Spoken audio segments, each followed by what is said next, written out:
Today's episode is a little bit different. I'm going to interview myself because I realized I've never been on Why Do Pets Matter talking about why pets matter to me. So let's see what I have to say about how I got involved with Why Do Pets Matter and why pets matter to me. Hi, I'm Deborah Hamilton.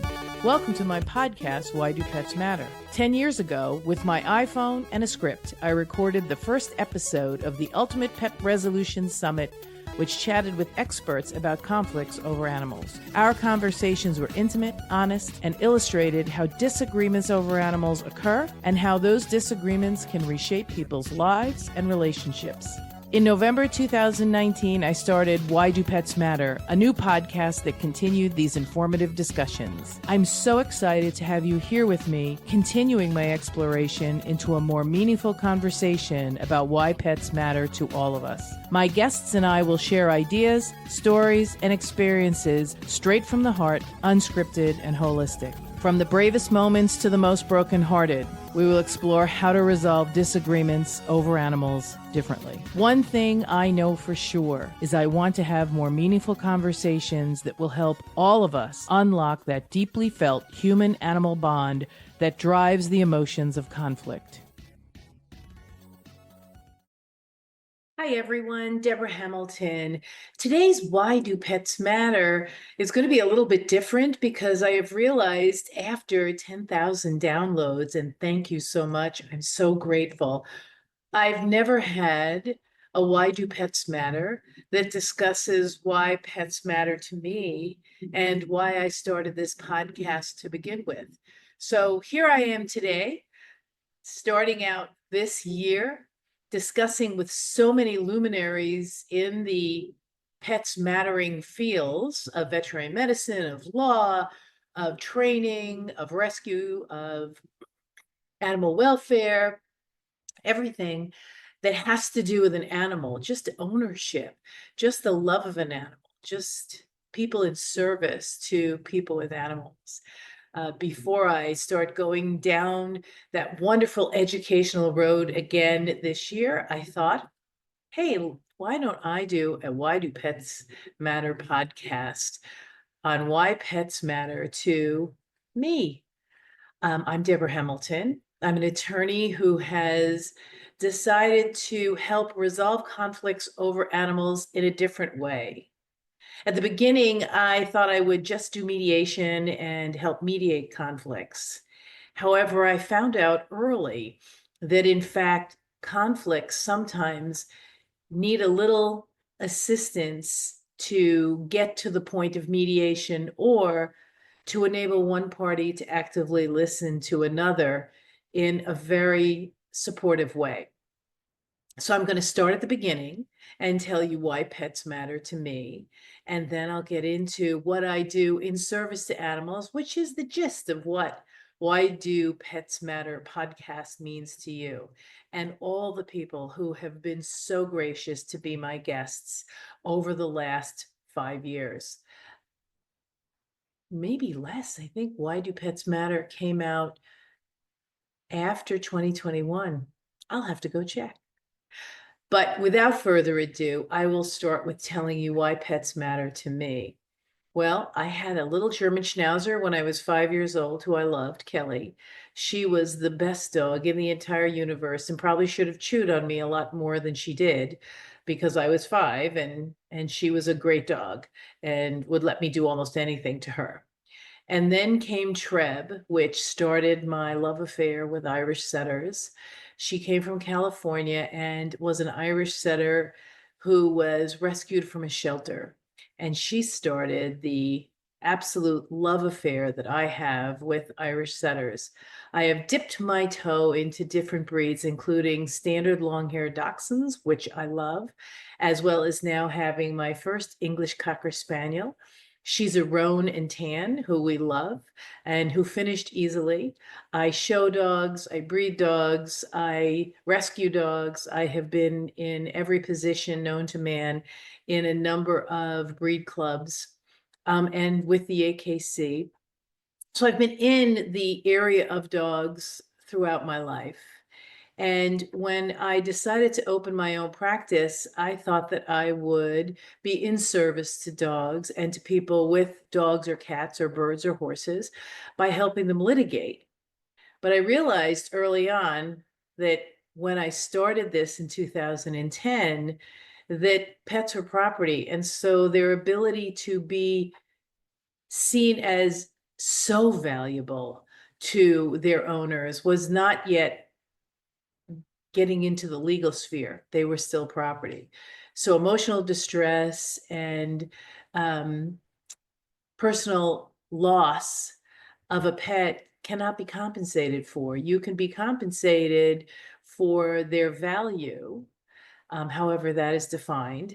It is never defined enough, I can tell you. Or you can recover maybe some veterinary fees and things like that. But they never are thought of as compensation for how much they mean to you, why they matter to you. And so during my sojourn into litigation, which I was very good at, I realized I wasn't helping anyone when I litigated. And most of all, I wasn't helping the pet. And so I decided to become a better negotiator, a better listener, a better facilitator for people to, instead of focus on being right, I'm right, you're wrong, getting it right for the animal. Because most of the litigations that I participated in when I first started, everyone wanted what was best for the animal. They just defined it differently.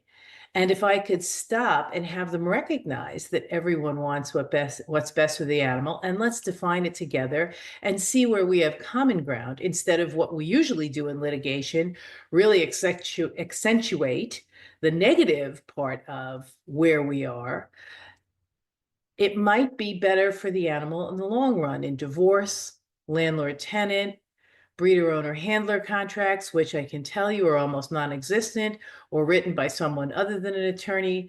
I'm trying to work through that as well. Trusts and estates, neighbors with barking dogs.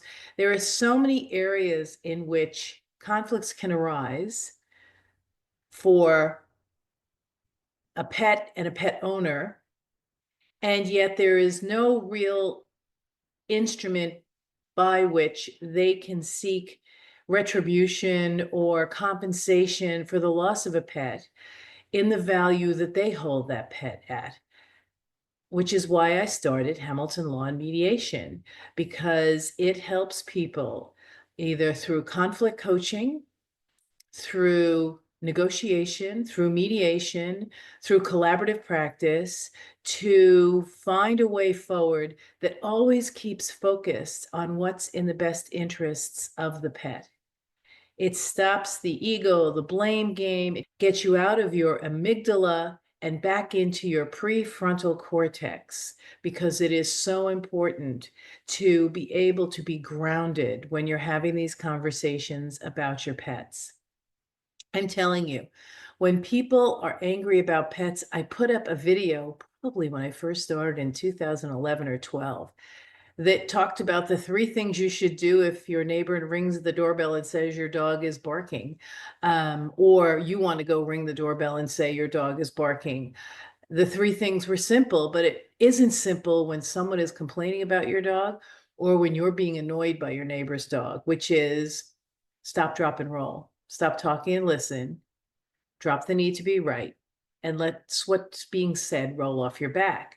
So I suggested in that YouTube video that you ring the doorbell when you're not mad, ask your neighbor to go somewhere neutral to have a conversation, not on the front stoop where it just is such a us or them kind of conversation. Have a cup of coffee at a coffee shop, and then start the conversation by saying, what can we do together to make sure that the dog gets out, has fun, whatever, and also isn't in a position to disrupt my sleep or disrupt my children's sleep? What can we do together to make sure this works for all of us, but especially for your animal? So what I did was I created this practice that a number of people think simply mediates conflicts between people over animals, which it does. And it does so much more because people have not yet associated mediation with conflicts over animals, except maybe in divorce. Yet mediation is the best way to alleviate, lessen, soften that disagreement you're having with your neighbor with a barking dog, with your veterinarian over a disagreement for care, with your groomer, with your kennel, with the dog park participants. If people are given the opportunity to sit down with a neutral and have a conversation, it's fabulous. It really creates a better understanding of where all the parties are coming from and how they all want basically the same thing for all the dogs to be safe, to be respected, or the cats, or the birds, or the horses, to be safe and be respected. However, they can't hear another person's point of view because they don't feel as if their point of view has been heard, respected, and understood. So in my practice, that's what I provide. I might provide it one-on-one as a conflict coach, understanding where you're coming from, appreciating how you feel, having you take responsibility for your part in the disagreement, as well as really outlining what the responsibility was of the other party in this disagreement, and framing the conversation in a way that enables everyone to move off of ego and the need to be right onto what is going to really move us forward to retain a relationship if that's what we want to do, or to make sure this animal is cared for in the best of ways. So my practice isn't limited to divorce. It is so broad-based. I have helped people in conflict with the AKC. I have helped people in conflict with their neighbors, with their breeders, with their owners who they have contracts with. It is so important that if you write a contract, you have that contract reviewed by an attorney. You can send it to me and I can review it, and then I can find an attorney in your state that will work with me to make sure that that contract is enforceable in your state and meets the needs you want. I've read so many Chinese menu, and I mean that in the best way, one from column A, one from column B, one from column C.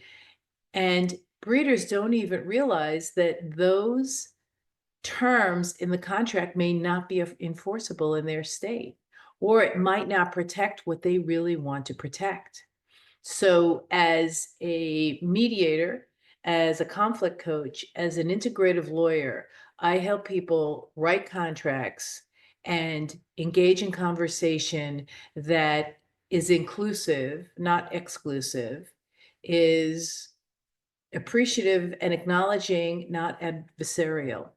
If you're buying a puppy, or if you are spending time showing your dog, you want to make sure that as the breeder, everyone understands the terms under which they're buying this dog.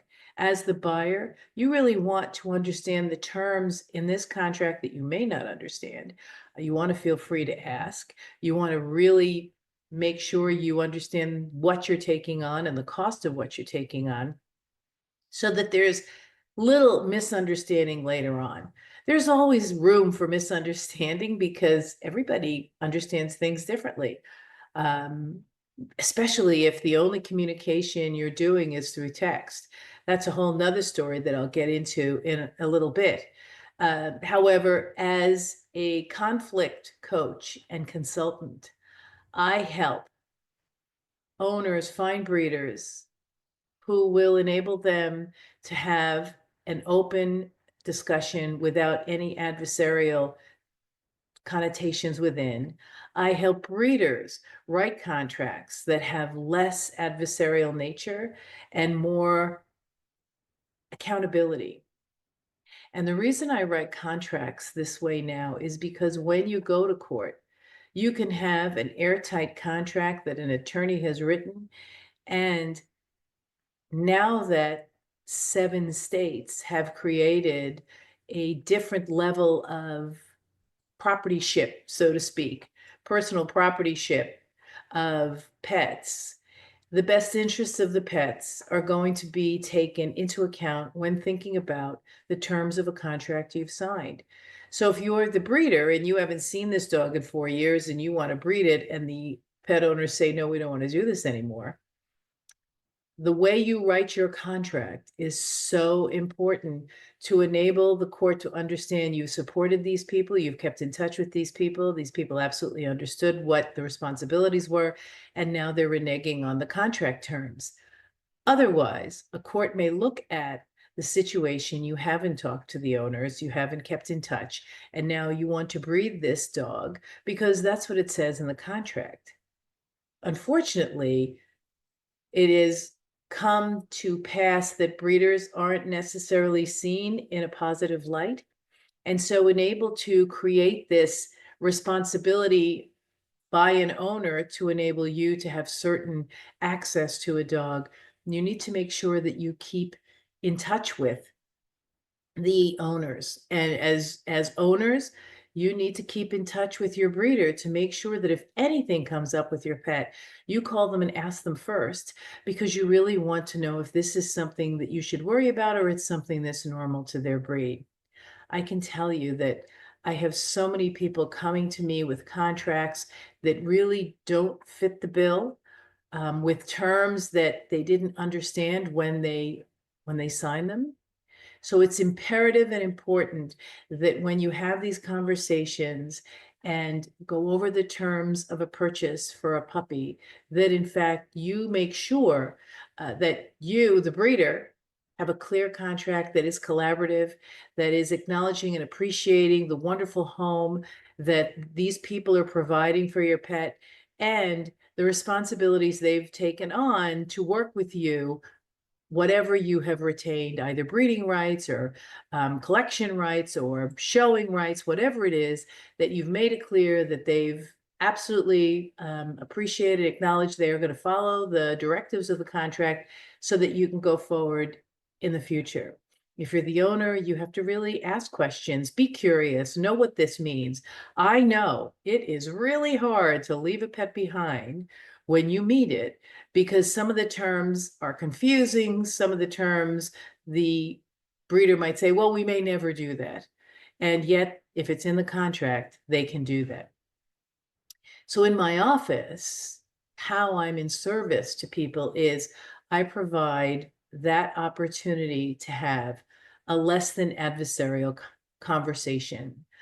I help people have go-to language. So if you're a veterinarian or a kennel person or a groomer and a client gets to be a little upset, I give you the language to use to diffuse the conflict, to appreciate and acknowledge where they're coming from, and encourage you to take the time to let everyone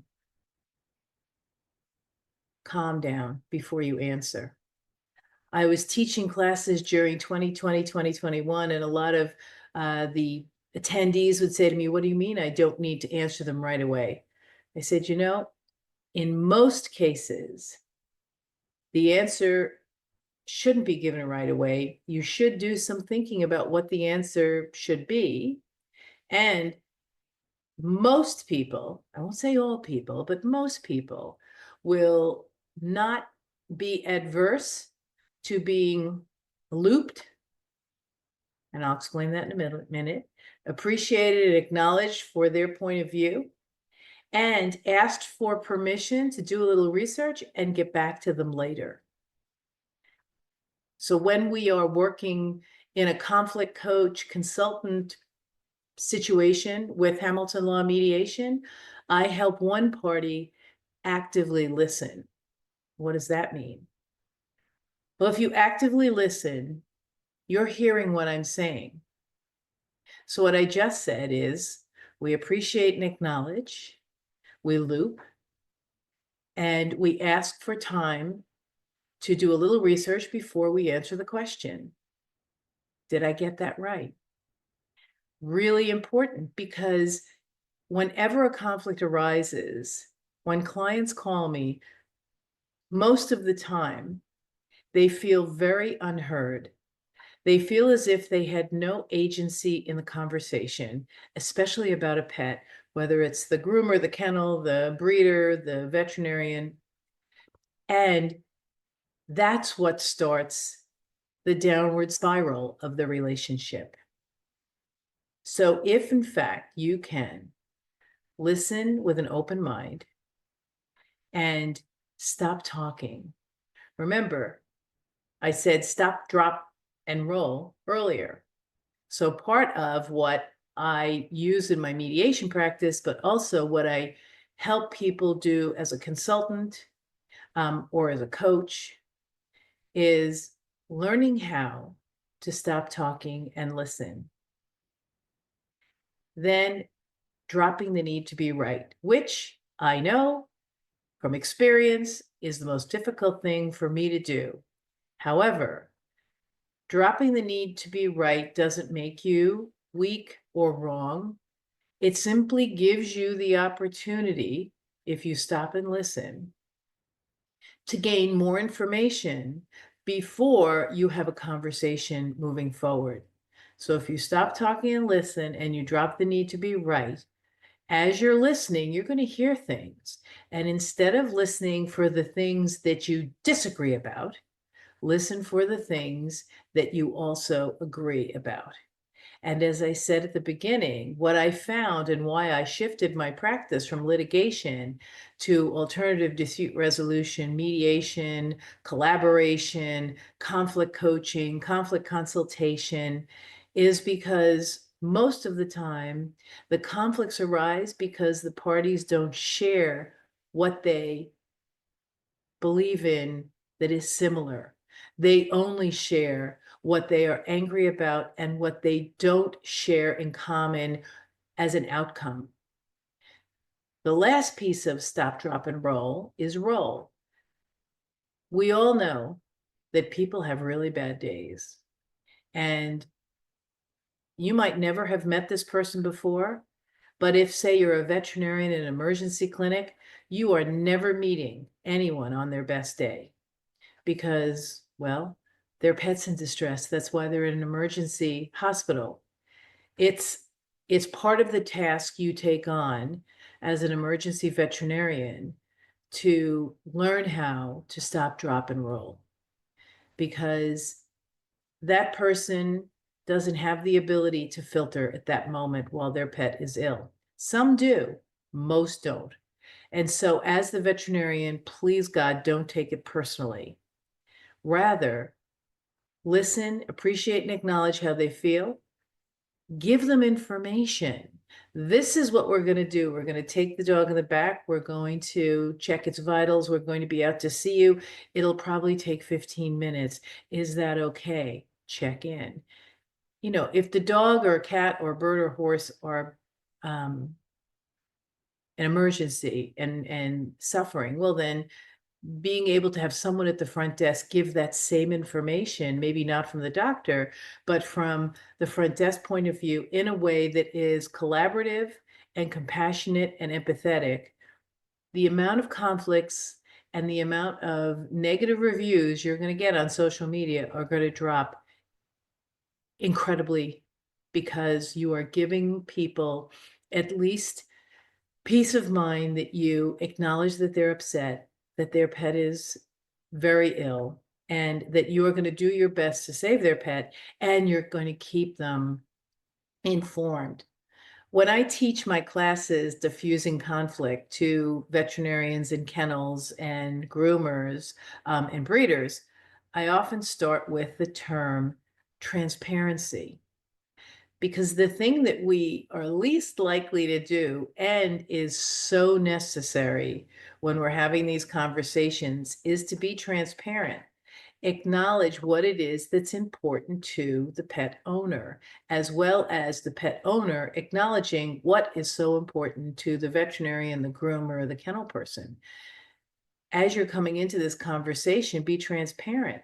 So as a pet owner, say, I am recognizing that I am an emotional wreck right now, and I'm not myself. I'd really appreciate it if you give me more information than less, and that you keep me abreast of what's going on. I function better if you tell me more instead of less.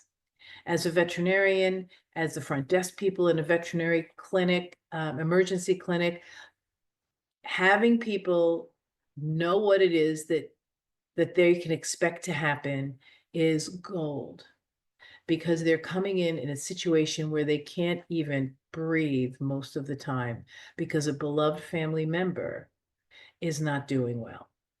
If you're in a regular veterinary clinic, if you could do me a favor, as my Why Do Pets Matter, take down the post that says, we do not appreciate disrespectful clients.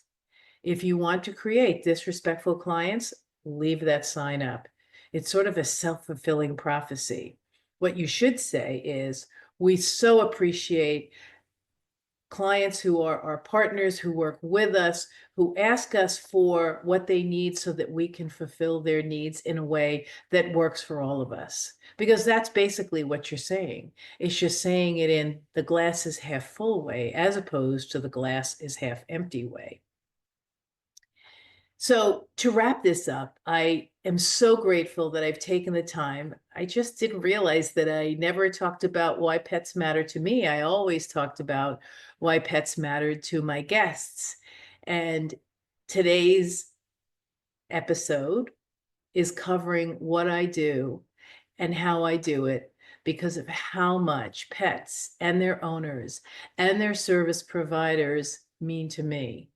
That relationship is so important, and the respect for that relationship is so important.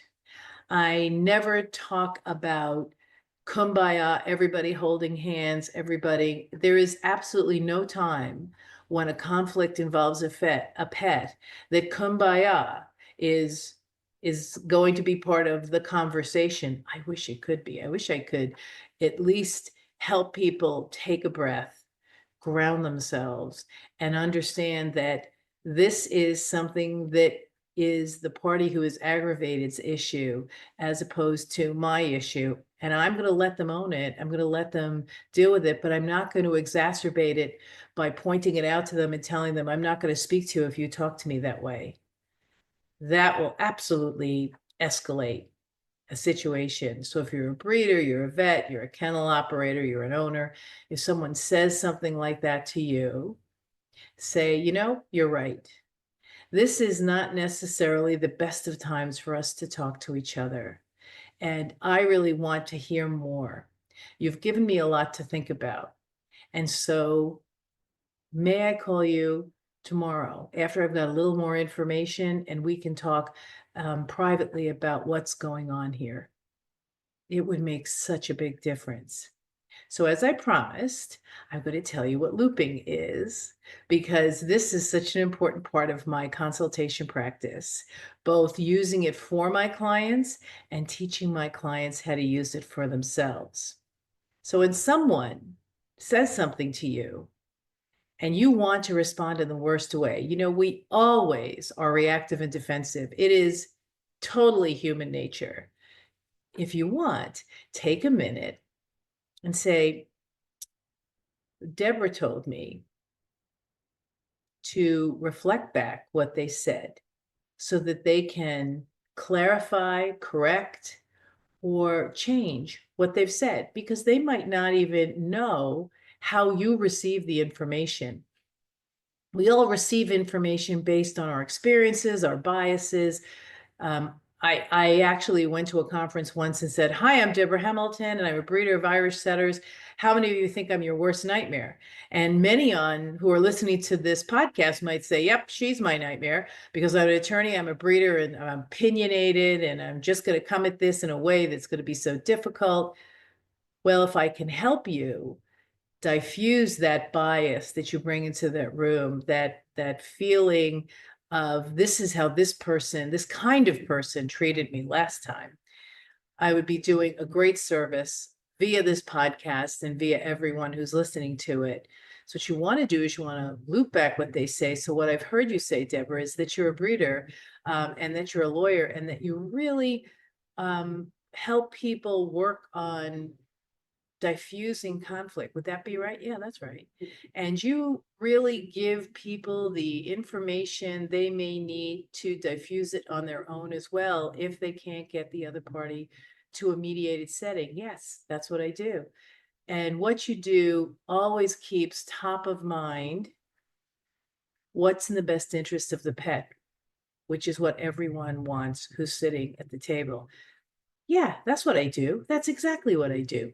I don't just do divorces or veterinary client issues or breeder issues or AKC issues or contract issues. I help people who are in conflict over animals, whether it's the parrot cursing at you when you go by, the horse who's running through your field. I work with everyone, because being able to address social media in a way that shuts it down and doesn't continue the abuse, that I help people shut down difficult conversations, not because they're shutting them down and getting rid of them. I mean, I have so many people say, I just fire those toxic people. And I said, the problem is you take yourself with you when you fire the toxic person. So you're not solving the problem. So in wrapping up, I just want to say this has been my greatest pleasure to bring this podcast to you every week, sometimes twice a week at the beginning, because I was just so excited to help people understand why pets matter and what everyone is doing in their best efforts and ability to help life with your pet be happy and healthy and conflict-free. So until next time, I really appreciate you being here, listening to this individual podcast with no speaker, understanding why pets matter to me, what I do in service to pets, because helping their owners and their caregivers and their service providers have a more peaceful life is my mission in life. And so until next time, this is Deborah Hamilton, Hamilton Law and Mediation, and of course, this wonderful Why Do Pets Matter podcast.